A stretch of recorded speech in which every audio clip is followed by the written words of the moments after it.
मार्ग एक के लिए नहीं है, एक व्यक्ति विशेष के लाभ के लिए नहीं है, और न ही भागवत कथा से किसी व्यक्ति विशेष का लाभ होने वाला है। उपदेष्टान होता लोग तो जितने लोग इस कथा को श्रवण करते हैं और जितने लोग इस कथा में सहभागी होते हैं, सबका कल्याण निश्चित हो जाता है। तो हमने कहा था कि सौनात्मिक आदि 88,000 ऋषियों ने भगवान सूर्य जी से प्रश्न किया था, भगवत कथा का आरंभ कहाँ हुआ, आयोजन क्यों प्रारंभ हुआ, कि भक्ति ज्ञान विराग आपको विवेको वर्तते महान और माया मोह निराश सब हे भगवान, कलयुग के प्रभाव से मनुष्य जो है भक्ति ज्ञान वैराग्य से विमुख हो गया है, छोड़ दिया है, माया मोह में लिप्त हो गया है। तो इस माया मोह से छुटकारा पाने के लिए जीव के लिए परम आवश्यक क्या है, उसका कल्याण कैसे हो।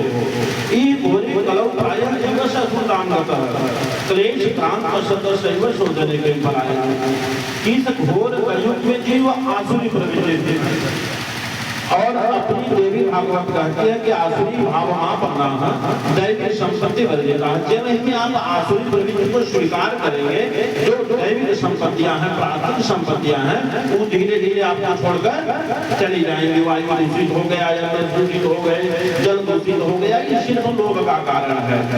तो 88,000 ऋषियों से भगवान सूर्य जी ने प्रश्न किया कि आखिरकार इतना सब दोष है, तो यह दोष है क्यों, इतना सब दुख है तो ये दुख धरा पे है क्यों। 88,000 ऋषियों की तरफ से एक ऋषि ने कहा कि भगवान सत्यम नास्ति शौचम नास्ति दया दानम न विद्यते उदरम मरणो जीवः पराका कृतभाषण सत्यम न अस्ति। अपने मुखारविंद से कोई सत्य वचन बोलने के लिए उद्यत नहीं है, तत्पर नहीं है, दयाल नहीं है। शौचम न अस्ति, नियम संयम का पालन नहीं है, कौन माता कौन बहन कौन क्या संबंध किसके साथ निर्वहन करने हैं। और दया दानम न विद्यते, दया और दान के स्वयं की इच्छा से कोई स्वभाव मन में जागृत नहीं होता। अगर अंतःकरण से इच्छा जागृति होती है तो हम मात्र एक है, उदरम भरणो, अपना पेट कैसे भरा जाए और अपना भवन कैसे सुरक्षित रखा जाए, बना का और इन्हीं दोनों की चाह में जीव लगातार गलत कर्म करता है। तो हे भगवान, इस गलत कर्मों से जीव को कैसे दूर रखा जाए। अब कल की कथा में हमने बताया था कि भगवान ने सूत जी भगवान ने 88,000 ऋषि मुनियों से भागवत कथा प्रारंभ की थी और भागवत के नाम तो भागवत की लाभ की चर्चा में उन्होंने सबसे पहले कह दिया था कि न योगी नैव सिद्धो न ज्ञानी सत्यो नरः कली दावानरे नाद्यम शास्त्रांगतः। इस लोक से न तो योगियों का प्रभाव पूर्ण माना जाएगा, न सत्य ज्ञानियों का प्रभाव पूर्ण होगा, न सत्य सत्कर्म करने वाले मनुष्यों का प्रभाव होगा। कलियुग के प्रभाव से सबका प्रभाव कम हो जाएगा। सत्यों का जो स्वभाव है उसमें परिवर्तन आ गया, सत्कर्म करने वाले का जो स्वभाव है वो अपने में परिवर्तन हो गया, ज्ञानी का जो प्रभाव है वो अपने आप में परिवर्तनशील कम हो गया। तो कहते हैं तब जाके भागवत की रचना हुई, जब सबका प्रभाव कम हो गया तो भागवत पहले ये 4 शब्द ही क्यों है। तो कहते हैं भ से भक्ति, दूसरा ग से ज्ञान, तीसरा व से वैराग्य और चौथा शब्द त है। त से तर जाना माने मोक्ष को प्राप्त कर लेना माने भक्ति ज्ञान वैराग्य के माध्यम से मोक्ष को प्राप्त कर लेना, इस संसार से तर जाना।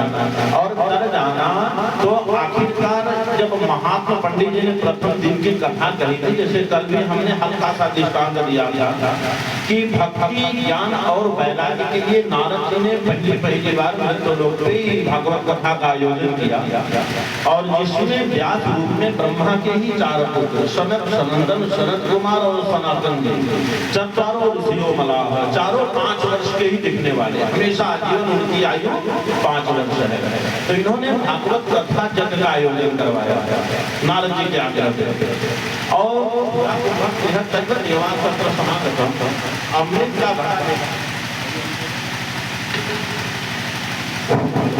तो सुधा को कम विहित कैवल देवास्त्र समागतम, अमृत का घड़ा लेके देवता लाख लोग आते, इन कल का प्रसंग था।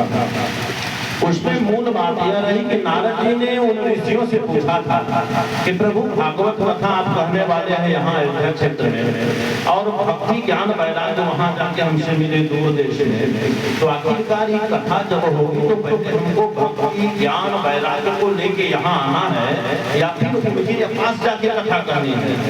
तो ऋषियों ने बड़ा सही जवाब दिया, देखिए भक्ति ज्ञान और वैराग्य को यहाँ लेके आने की कोई आवश्यकता नहीं है। उनकी समस्या क्या थी कि कलयुग के प्रभाव से जो ज्ञान वैराग्य है काल योगे न जर्जर, कलयुग के प्रभाव से जर्जर हो गए, वृद्धावस्था को, और जो उनकी माता रही वो तरुणी हो गई, नई औरत हो गई।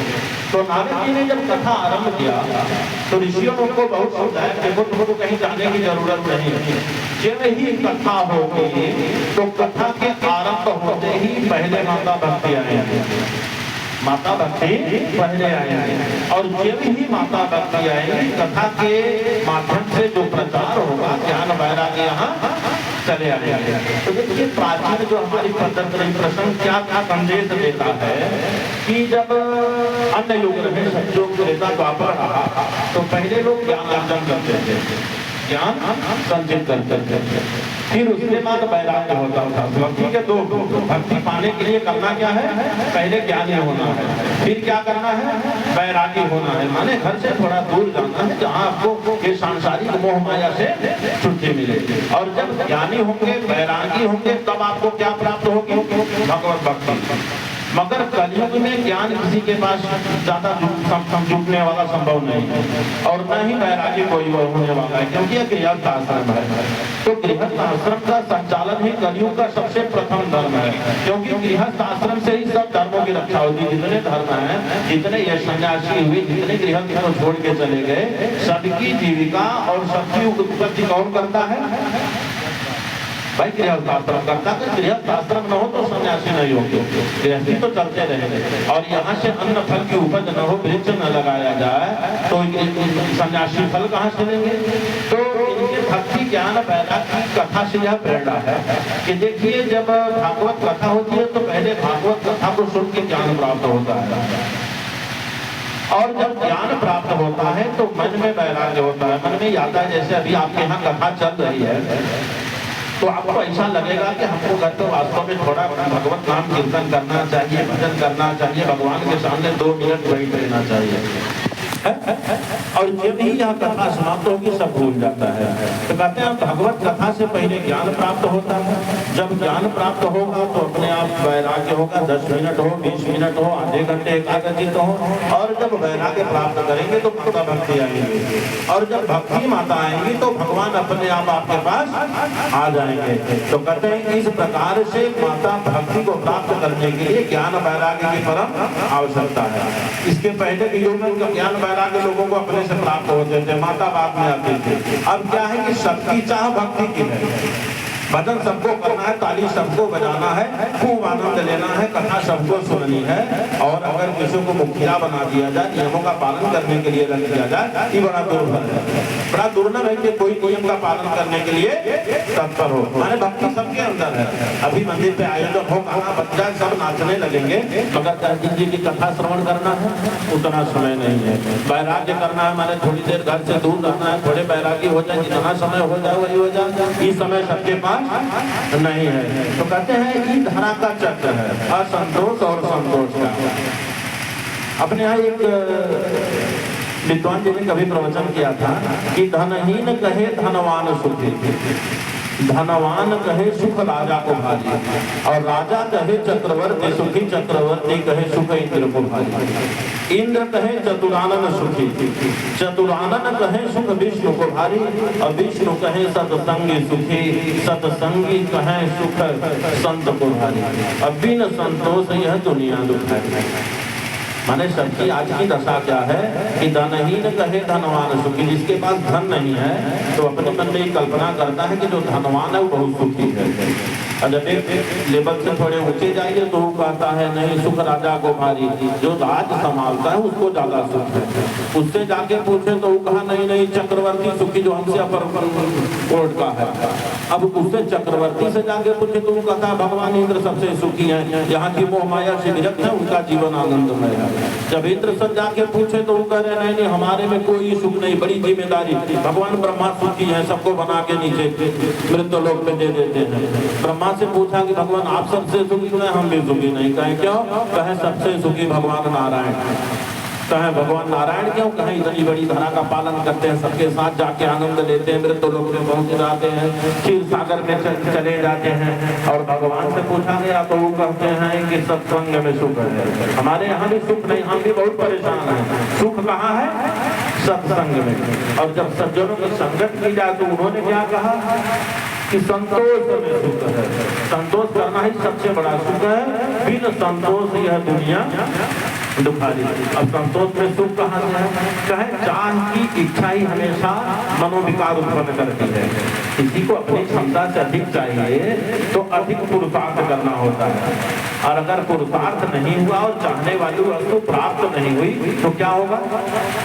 द्वेष होगा, क्रोध होगा, लोगों से विवाद होगा। तो ये संपूर्ण कथाएं आपको बस यही बताती हैं कि भगवत भक्ति ही सबसे मूल है। भगवत भक्ति के बाद संतोष ही, जैसे गरुड़ पुराण की एक कथा है कि अदत्त दानम भवे दरिद्रम दरिद्र भावादि करोति पापम पापा प्रभावे नरके प्रयान्ते पुनर्दरिद्रम पुनरेव पापे।